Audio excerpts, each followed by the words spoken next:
Bonjour à tous, dernière petite vidéo avant l'été. Alors je sais qu'il y a des grosses sorties, notamment Warhammer, il y a le guide du maître qui va sortir, il y a le guide des elfes MJ qui est sorti, mais bon voilà, je ferai peut-être des petits résumés, mais je suis pas sûr d'avoir le temps de faire des vidéos. Donc je vous laisse pas complètement tout seul, j'ai enregistré une petite série de vidéos sur le monde des ténèbres pour cet été, donc je sortirai un petit peu comme période estivale. Mais aujourd'hui, je voulais juste faire une brève vidéo sur le dernier scénar que j'ai eu le temps de maîtriser récemment pour Delta Green, donc qui est Hourglass. Donc Hourglass, ça veut dire sablier en anglais. Mais dans le cadre du scénario, c'est une petite ville bourgade charmante de l'Oregon, donc dans le nord-ouest des États-Unis. Et l'idée, en fait, c'est que sur une vidéo YouTube, on voit une femme disparaître. Et la femme est en train d'hurler. Ils prennent notre argent, ils enlèvent nos enfants et nos femmes, et pouf, pouf, pouf, pouf, mystère, elle disparaît. Donc Delta Green était passé sur place pour aller comprendre ce qui se passe. Et très vite, on s'aperçoit qu'en fait, donc la vidéo est vraie, et que la femme faisait partie d'une communauté religieuse, forcément qui est très néfaste, hein, qui l'a forcée à avorter en fait, parce qu'elle avait une fille. Le culte ne cherche qu'à avoir essentiellement des petits garçons. Et la raison pour ça, c'est qu'en fait, le culte qui s'appelle l'Église des 12 martyrs, en fait, qui grosso modo reprend une espèce de lien sur le contact avec Dieu qui se fait par des anges, et les anges en fait parlent aux 12 martyrs qui sont morts depuis longtemps, et à l'hôte qui est le chef de la religion actuelle. Et en fait, derrière leur espèce d'aspect un peu reclus, qui quand même donne de l'argent à la ville, d'Hourglass, on s'aperçoit qu'ils sont en fait les 12 martyrs, sont évidemment des sorciers qui datent de l'époque des sorcières de Salem, qui n'ont pas réussi à trouver l'immortalité, et ont trouvé une sorte de gimmick, c'est-à-dire que pour trouver l'immortalité, ils sont venus jusqu'ici, dans cette région, parce qu'il y avait des caves, des cavernes où des anciens indiens, enfin une tribu indienne, vénérait une grande chauve-souris. Donc c'est des caves où il y a pas de gros chauve-souris en fait, mais ça a du pouvoir. Donc ils se sont mis là.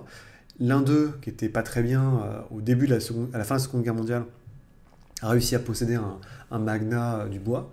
Et le magnat du bois, et en fait, il a projeté son esprit. En fait, ils ont inversé leur corps. Et c'est tout le truc du scénario, c'est qu'après le gars donc a inversé son corps avec le grand-père du chef de la secte actuelle, a transformé toute la Syrie en une espèce de grande congrégation religieuse.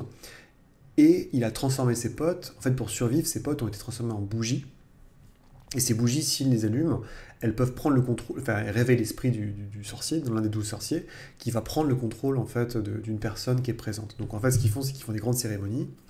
Ils téléportent tout le monde dans l'effervescence, dans la caverne qui est sous le complexe, et là ils allument les bougies, comme ça les sorciers immortels qui s'emmerdent peuvent prendre corps, posséder les humains, avoir des rapports sexuels plus ou moins consentis, se droguer, etc. Et quand la cérémonie est finie, hop là, ils reviennent dans la bougie, puis ils sont peinards.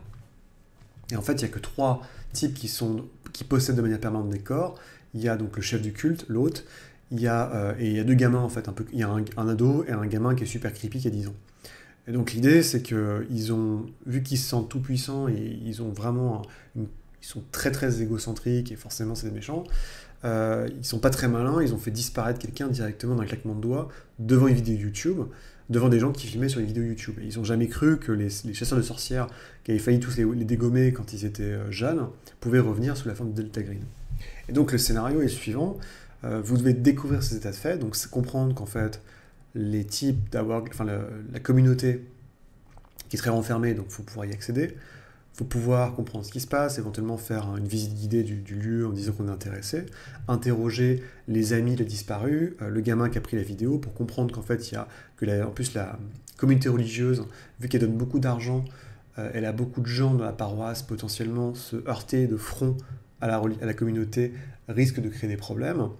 Et ensuite, comprendre que sur l'autel, donc les noms gravés sont des anciens sorciers, en apprendre plus, et après commencer. Et normalement, en état de fait, les gens vont commencer à comprendre qu'il y a un échange de corps, parce que dans les archives de la ville, par exemple, il y a des éléments, il y a une cassette qui a été enregistrée du père du chef actuel du culte, et dans la vidéo qui dure, enfin la cassette enregistrée audio qui dure quasiment 1 heure et demie, il y a une grosseur où on sent qu'il n'y a personne, alors qu'il y a encore le vent, il y a encore le son environnant, mais il n'y a plus les personnes, et que la diction du père est exactement la même que celle du fils.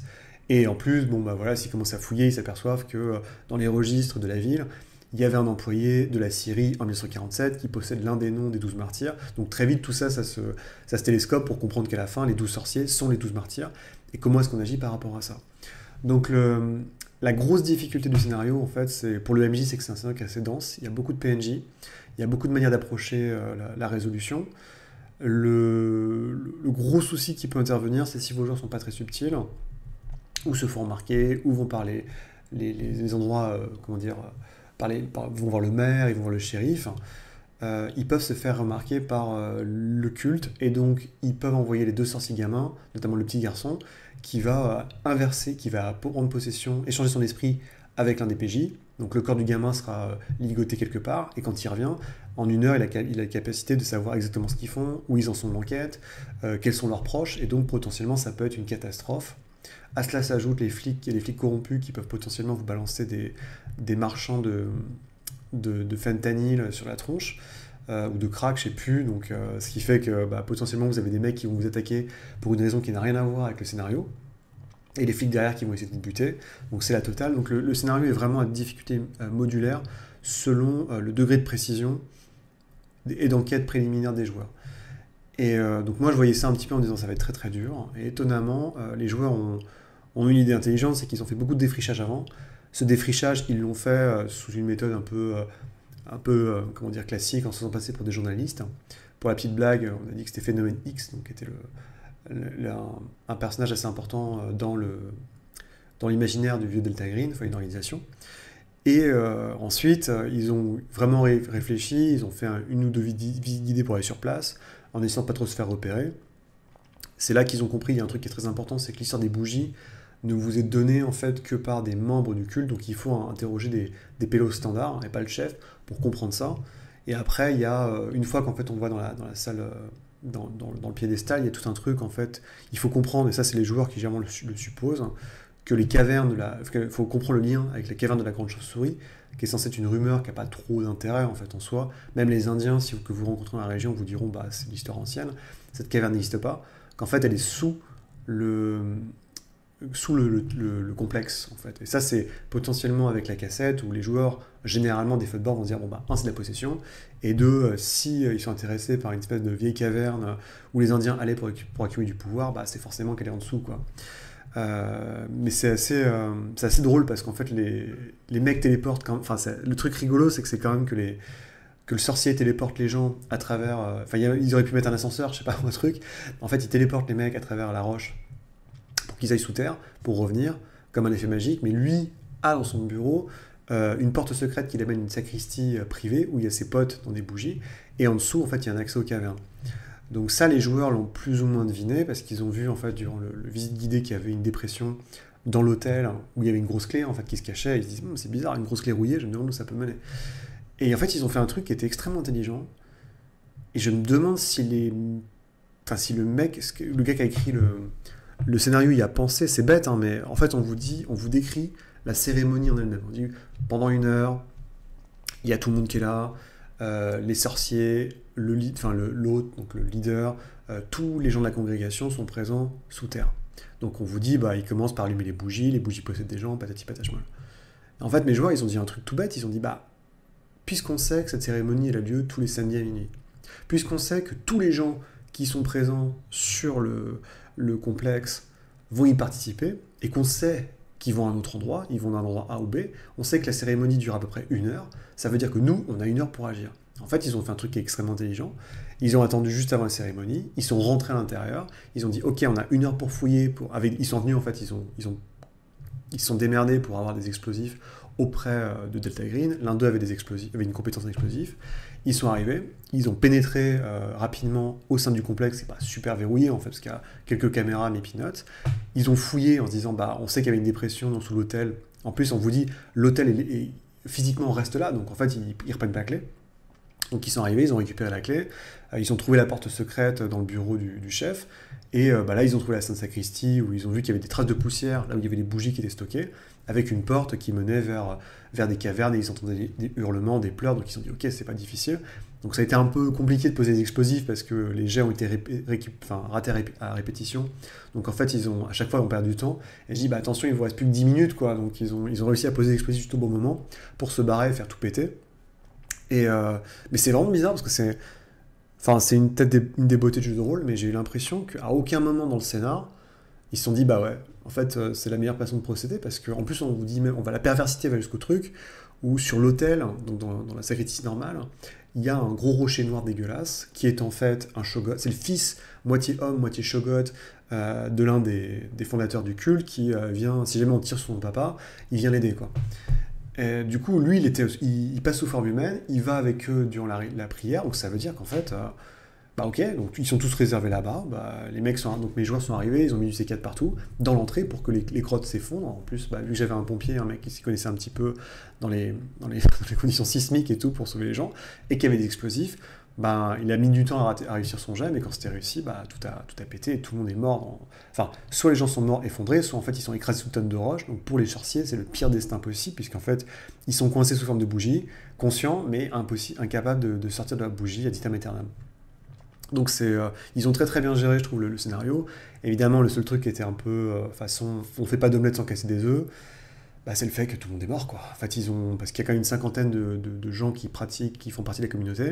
Il y en a, allez, une petite dizaine qui sont vraiment maléfiques, mais il y a quand même 40 innocents qui se sont fait buter, quoi. Donc, moi, les enfants, j'ai quand même dit, bon, les enfants sont pas là parce que ils sont trop jeunes pour aller. Moi, mon postulat, c'était qu'ils étaient trop jeunes pour assister à la cérémonie parce que pas assez, psychiquement pas encore assez stable et que les sorciers voulaient qu'ils soient assez stables pour les posséder dans le futur. Parce que l'hôte actuel n'a pas. En fait, l'hôte actuel a fait des enfants, mais avec toutes les femmes du lotissement, quoi. Donc elles sont pas. Donc il n'a pas de descendants théoriquement.